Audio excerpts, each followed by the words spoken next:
pretty sure you agree with me, but I'm really excited that we're going to share some thoughts on creativity today.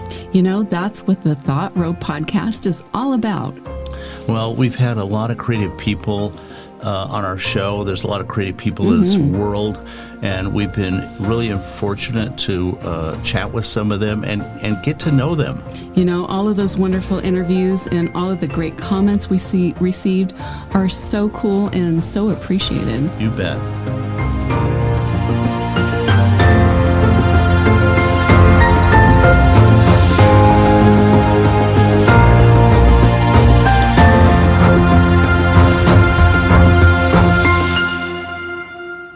Hi, everyone. Hope you've been having a wonderfully creative week. I'm Rod Jones, and we celebrate what people love to do creatively by giving them a voice so you can learn and be motivated from their life's experiences. And I'm Inci Jones. Welcome to Thought Row Podcast. We invite you to subscribe wherever you listen, and we focus on sharing with everyone how they can think, be, and live more creatively. You and I decided that this would be a good time to do an episode with just you and I. Yeah. I think this is going to be interesting and fun. We haven't done this in a while, so this is going to be kind of fun. I know. So let's start with a quote to get the episode started. Good idea. Okay. What do you have for us today? I have a really interesting quote, and here it is. A summer night is the perfect reflection of thoughts. And that is by Wallace Stevens. And if you don't know who Wallace Stevens is, he's one of America's most respected 20th century poets. So look him up, Google him after we're done with the episode here. He was also a philosopher of aesthetics, vigorously exploring the notion of poetry as the supreme fusion of the creative imagination and objective reality. Because of the extreme technical and thematic complexity of his work, Stevens was sometimes considered a difficult poet. You know, when you said you were going to do a quote from a poet, yeah. And then after I found out who it was, I looked him up, and I've heard the name before. He was pretty. If you know anything about poetry, you know who this guy is, yeah. Generally speaking. But what I was really impressed by, and they kept repeating the fact that he had an extremely strong vocabulary. And I'm not so sure how easy that was to do back then because he didn't have Google search or all the... No, but he probably had one of those really beautiful massive dictionaries that you would see like at a very exclusive library or somewhere where it's or a gentleman's club. Or I don't know. Yeah, maybe. Yeah, they do. Those old days. Do they have dictionaries there? Yeah, they did. With their old drink and look at dictionaries. No, but they would argue. They would sit around and argue about it. And somebody would bring up a point, and then they would walk over to that podium or that stand that had that big giant dictionary, and then they look up the word, then they go back, sit down, pour another scotch, and argue about it, and by the way, smoke a cigar. That sounds kind of nice. Minus the cigar part. Very British. Yeah. Great poet, great quote. Yeah. And I'm really glad you shared that one, especially because we're going to kind of talk about summer a little bit, right? We are going to talk about summer, and I wanted to ask you, Rod, what is your favorite thing about summer? Probably not something that most people would really think about, but it made a big impression on my life personally. Yeah. Because when I grew up, I went to school that was actually not too far from our home, so I walked to school. And the day that school let out for the summer always landed on my birthday, almost every single time. And then I would have to come home with my report card, which was dismal at best. I would hand my mom and my dad, well, usually my mom first, I'd hand them my report card. They would look at me with disappointing, sad faces. And then I go, yeah, but it's summer and it's my birthday. And they go, yes, it is, and we'll celebrate your birthday a little bit later. And I would run out and play. And that was when you had a full summer to play. So my birthday has always been something special to me just because of that memory. So, yeah, I mean, that is a kind of a neat thing that school was out on your birthday. It's almost like a gift at that Yeah, point.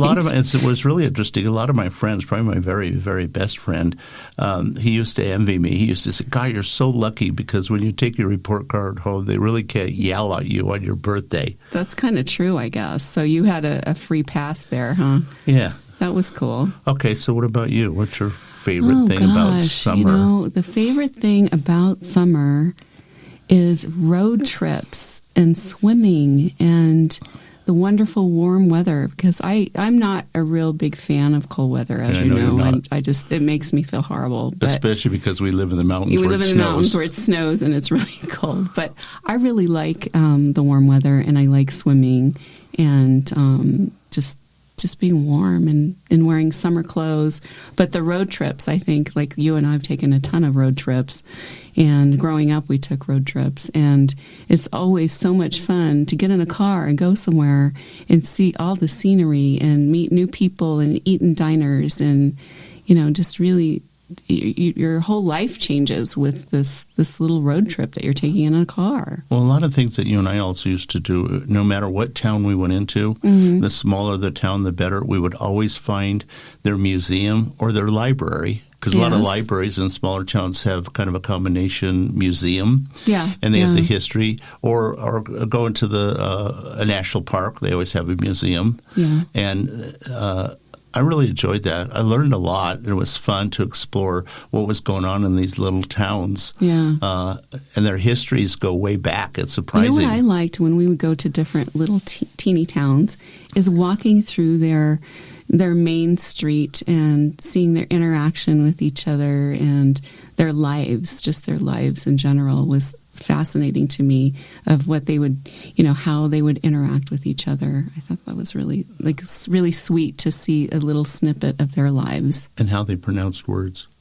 Well, sometimes, yeah, that's true. It depends on where you go. It depends on where you go. People, we're in Southern California, and I have that typical California slur. But when you get out of Southern California, it's interesting to hear, what is that called, dialects? People's dialects? Yeah, their dialects. And then, if you go down south, it's a little different, too. Yeah. And up north, it's different. Yeah, definitely. Yeah. I wonder if people are more or less creative in the summer. Well, that's a really good question. So are they more in vacation mode, or do they have time off and they can experiment with their creativity, whatever that is? I wonder. Well, I know a lot of famous artists. I don't know them personally, but like Picasso, for example, a lot of those famous artists refer to the painting season, and like Thomas Hart Benton, and Pollock, all of them would go upstate New York for the summer, and they would just relax and play in the water, play board games, whatever, play cards, and just totally relax. They wouldn't, I don't know this for a fact, but I suspect they weren't really thinking about getting back in the studio and starting to paint. And I know writers will take time off. They have to, just to center themselves. Yeah, I think you get too much in your head as a writer, too, and you need to take time off from that. Well, summer is the time that people take vacations. If you live in an area like we do, where it snows and it gets cold, it's not. You don't think about vacation. You just think about shoveling snow and keeping firewood and doing stuff more online, or reading, or relaxing, or listening to music. But summer things, you're not going to the lake. You're not boating. You're not going on road trips. In the winter, right, you're saying? Yeah. You don't do any of that stuff in the winter. So summer is truly a time to relax. Yeah, and explore and have fun. Definitely. So when do you think you are the most creative, Rod? Like a time of day or something? Thanks for setting me up. A time of day, hint? Well, I don't know. I've mentioned this before. In fact, I mentioned it on the podcast before. And on social media. And your response was really, the people that responded to it were really interesting too. So, yeah. Well, 3 a.m. And I actually Googled that to find out if that was a common thing for people to wake up at 3 a.m.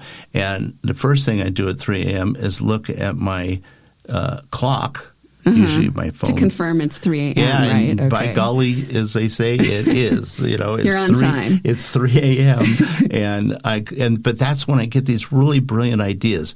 And then I read somewhere that if it's a really, really good idea, it'll stay in your head until the morning, and then you can write it down. That is factually not true, because I will tell you, I have done that, and I thought, oh, it's going to stick, and it does not. I forget. Yeah, well, So you're not not the true. only one, because I certainly have forgot a million really good ideas. So what I started to do was write them down. Normally I would talk it in, but because you're sleeping, I don't want to disturb your rest. And so I'll kind of put it in notes and hieroglyphically. Just with emojis. Yeah, with emojis. I don't think and so. I'll put a note in there as to what I am wanted to remember. But yeah, 3 a.m. And what about you? Actually, I think I kind of know when you're creative. You know when I'm creative. I'm more of an afternoon to early evening person. It used to be that I was really super creative, like late at night, but now it's kind of moved up a little. I don't know. Maybe I'm getting older. Well, I don't know. Well, yeah, the difference between you and I is I'm a morning person. Yeah, you are. And you're more afternoon, evening. I get yeah. up early. That's where all most of my energy is in the early morning. And I notice yours picks up in the afternoon. Yep, that's when everything starts clicking in. Yeah, and then not in the morning. No, and you can. Heck no. You can write into the evening. I've seen you do it. And that's when your brain's awake. I envy the morning people, because they seem so like little birds. They're like chirping and they're awake and everything's flowing. And it's like I look at it and go, God, I need another cup of coffee. That is too much energy in the morning people. Yeah, well, it's always served me well. But there's different people. I mean, there's a lot of writers that write in the middle of the night. They write all night long and sleep all day. That would be kind of me. I could do that. Yeah. I would be more in that wavelength, I guess. Well, I would be sleeping while you're writing. Yeah. Speaking of which, what is the most creative thing that you do that you get the most enjoyment from? Ooh, that's a hard one, because it depends on the day. I mean, there's different creative things that I like to do. Sometimes it's painting, sometimes it's writing, sometimes it's cooking. It varies. It's not the same. It's not the same. Is that an answer? Yeah, it's a pretty good answer. I mean, I appreciate the fact that cooking gives you a great amount of joy. I love cooking. That's been a blessing for me, for sure. Yeah. And you're such a good cook. Oh, thanks. They turn out, so it's good. Yeah. It's edible. Yeah, I'll say. So, what is the most creative thing that you get enjoyment from, Rod? It would be hard for me to focus on one thing. I have to say that obviously I get enjoyment from painting. But over the last couple of years, I get a lot of enjoyment out of getting up early and writing. I've written some stories, fiction and nonfiction. Very cool. And ones, I didn't by the really way. know. I didn't really know. If I could do that.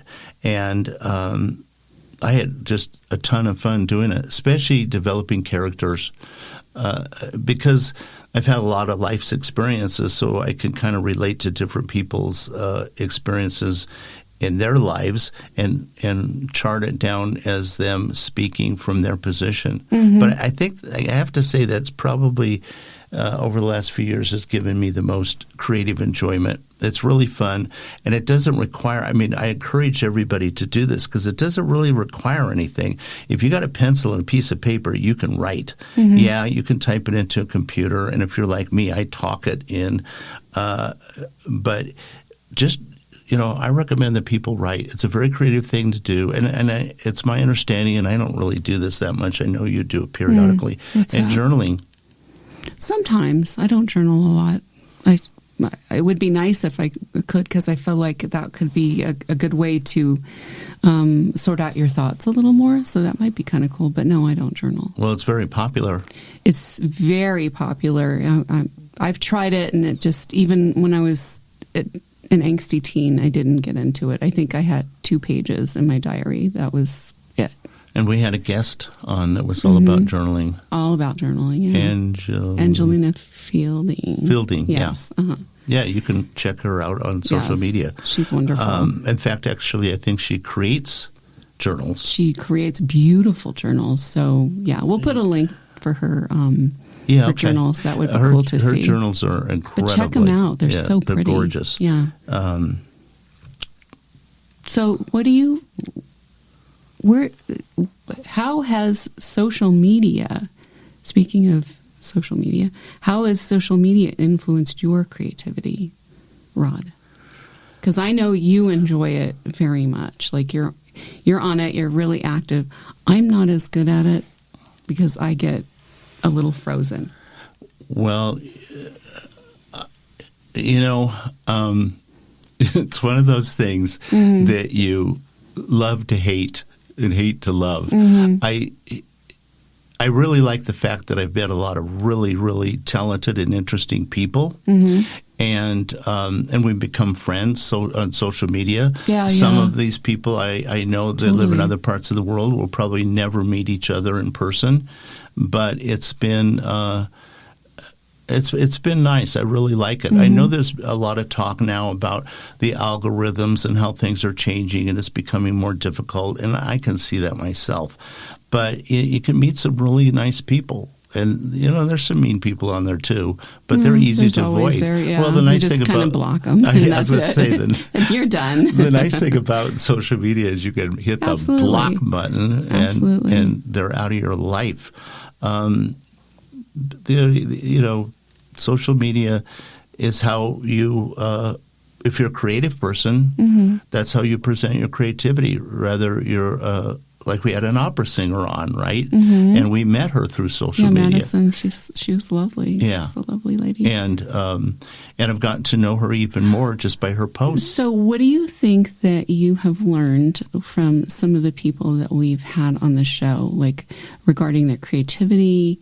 What do you think was your takeaway regarding the people on the show? I would have to say that, and I wasn't really surprised at this, but I was really excited to know that there are some incredibly creative people in this world.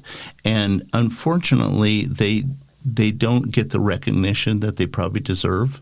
True. I know that's something that we've tried to do with this podcast is give people a platform to where they can talk about themselves and how creative they are and what they do. Right. And that's been, for me, that's been a real joy. Because when we do a podcast with somebody, we interview them first. Right. And sometimes I think our initial interviews are fascinating. Sometimes I wish we had pressed the record button because those were so spontaneous and filled with that person's personality that I'm regretful we don't sometimes do that, where we can introduce the casual conversation in with the formal interview. Yeah, the casual conversations is when we get to know them and they get to know us. Yes, and we all have a comfort level. And I think if we told them that we were recording it, they would be a little nervous. Some people do. I mean, they get, and shoot, I did when we started this. The mic and I were not the best friends. Yeah. But as I've done this, you get used to it after a while. Well, and I really, really enjoy doing it now. But probably the thing I enjoy the most is talking to the people and learning about their lives and what they do. When we had that couple on, Sherry and Jerry. Yeah, they were both very supportive. One's an artist, one's a writer. They were both very supportive of each other. I encourage everyone to listen to that episode.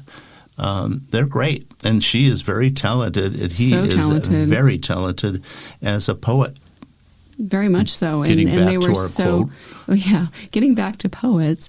The thing about having the guests that we've had on the show is I love how they wanted to share their lives with us, and I appreciate the fact that they were so giving. And that's something that's interesting about creatives, I think, as a whole. I mean, there are some out there that are, have some interesting personalities that maybe they're not as giving. But as a whole, I feel like creative people are very giving and want to share their talents and their thoughts and their ideas because they want it to expand instead of keeping it all to themselves, I think. I was very surprised at how open and genuine people are. Yeah. And they in some cases, we've had people share some very personal things. Very intimate and personal things about their lives, all the way back to when they were a child, if their childhood wasn't as stellar as they would hope. Right. All the way up to what they're currently doing, how they overcame some of the challenges that they faced. I mean, we had a gentleman on that went through he got beat up. He almost died. Yeah. And then he's a writer, and he's a very accomplished writer. Yeah, Jason. Jason Thornberry. He was, he's phenomenal. He's a dear heart. He's a good guy. Such a talent and such a good writer. Like, he is phenomenal. Yeah, and then the guitar player. Mm-hmm. Classical guitar. Yeah, Risaltoni. Yeah. Yes. Oh, gosh. Every time he posts on Facebook or on Instagram, I am such a fan because his music is beautiful. Absolutely beautiful. It really is, and I've never done this because I don't want to take advantage of our friendship, but I'd almost like to have him do our opening music. Yeah, that would be kind of cool, right? At least once. Yes, that would be his neat. jazz guitar is classical guitar, and he plays both electric and acoustic, right? He does. I think he plays a lot of things, but he's really, his music is just so soothing and wonderful. Well, both you and I agree on that. Yeah. So, I know that you were going to let everyone know about our vacation plans here. Well, I just wanted to let everyone know that for the month of August, we're going to take a bit of a break. Break time. Yeah, so if you missed any past episodes, I'll repost them on social media. Maybe an opportunity for you to listen to them. Mm-hmm. It'll give you a chance maybe to catch up on some that you missed. And I encourage you to do that. However, I encourage you even more to take a break, recharge your own creative soul. Maybe through the summer, you're not going to get to take a vacation for a whole host of reasons, but maybe it's just hard because I know people that are traveling right now, maybe on a plane or whatever, between the airports and the hotels, it can be a little challenging. So maybe you're deciding to have a staycation at home. Oh, I like that. And not have to deal with all the stress, and that's cool too. Go locally, enjoy the sights and sounds, and explore your own environments. Yeah, or fix yourself a cup of tea and sit outside. The weather's nice. And read a book and underneath a tree. Vacation inside yourself. Yeah. Yeah.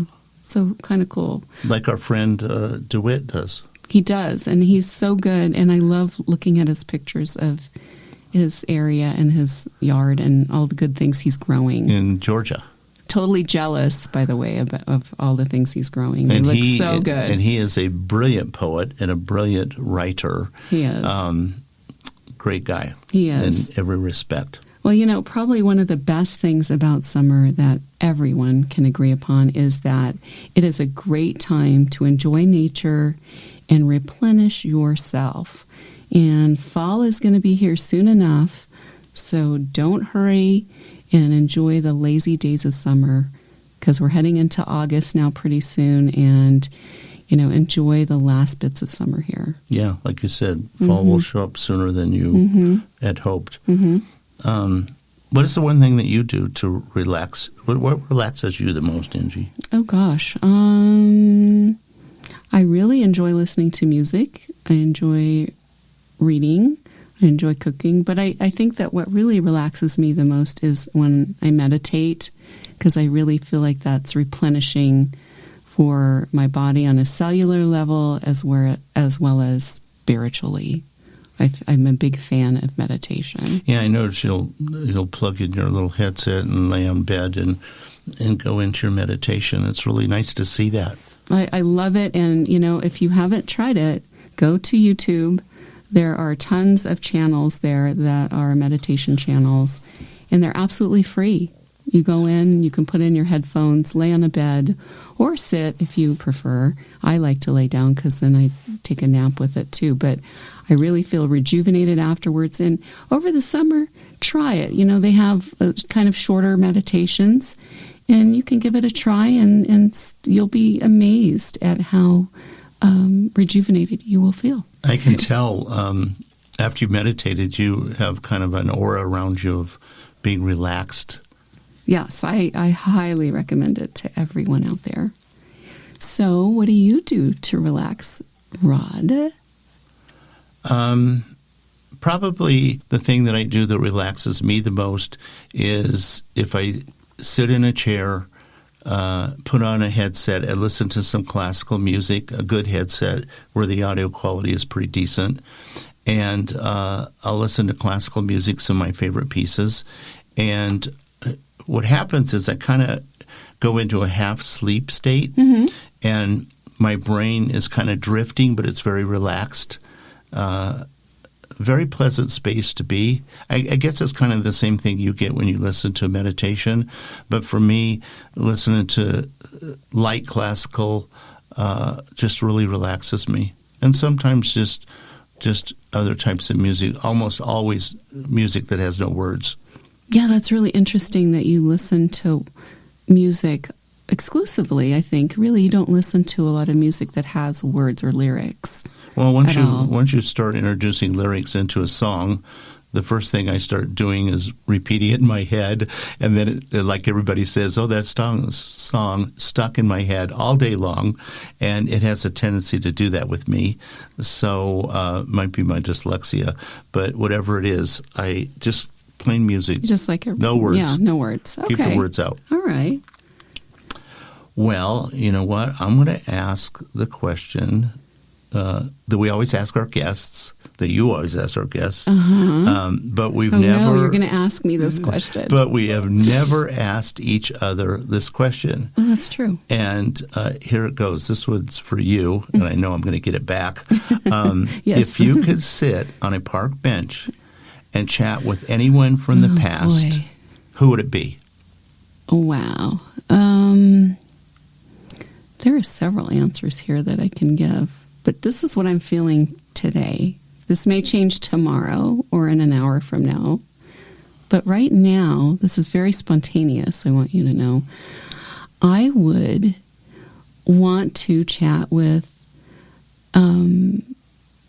probably on a more spiritual side, where I would want to connect with ancestors from the past and spirit guides and nice. And people that are more connected and knowledgeable spiritually, and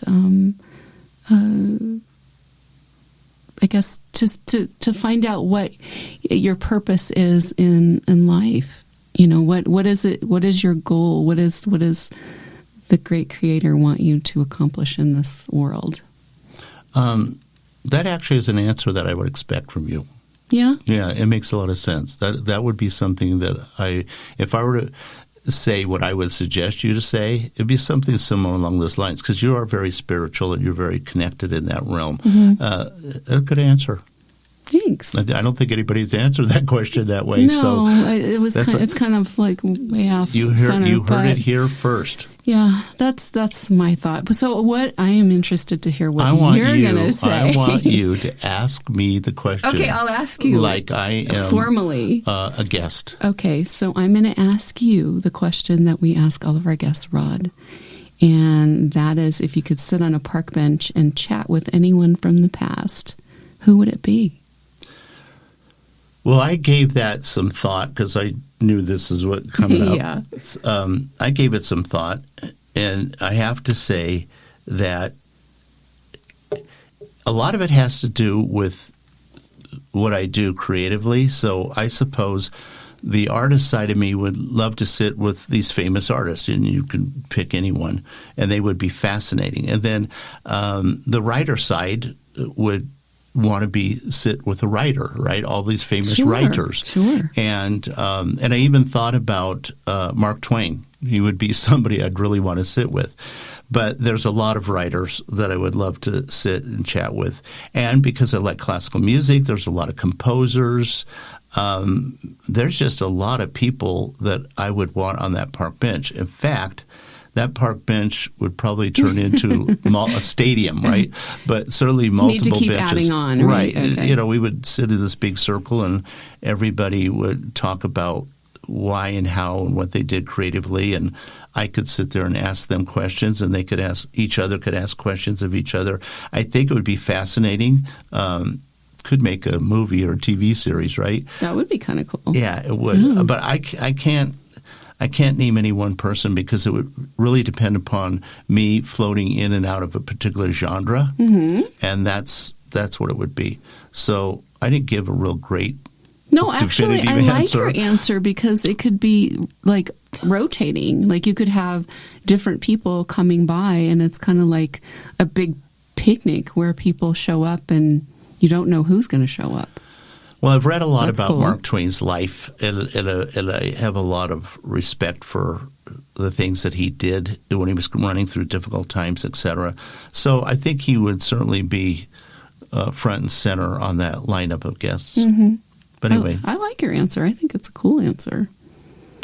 So now I think... You know what? I think... I know we wanted to wrap up this episode and not go too long on it. Right. So how about you close this episode? You're so much better at it than me. Well, I don't know about that, but I will be happy to close out our episode today. And I know that we want to thank everyone that has helped to make our podcast a success. And I especially want to thank all of our guests that we've had on the podcast that we've featured. You are so greatly appreciated, and we thank you for sharing your personal stories with us. And I know that you sharing your personal stories made so much difference in the people that have listened to our podcast lives. So just know that your contribution and the time that you took to explain about your life and your thoughts were very valued. So thank you very much. Yeah, even if you only impacted one person, and trust me, you impacted quite a few, because we got a lot of feedback. That's great. What a great close, Angie. Thank you. Well, thank you, Rod, and thank you, everyone, for tuning in. I'm really glad you tuned in today. We hope you enjoyed the thoughts and ideas we shared with you. We post a new podcast every week, so remember to subscribe wherever you listen to podcasts so you don't miss an episode. So it's bye for now from my husband Rod and I, wishing everyone a great day.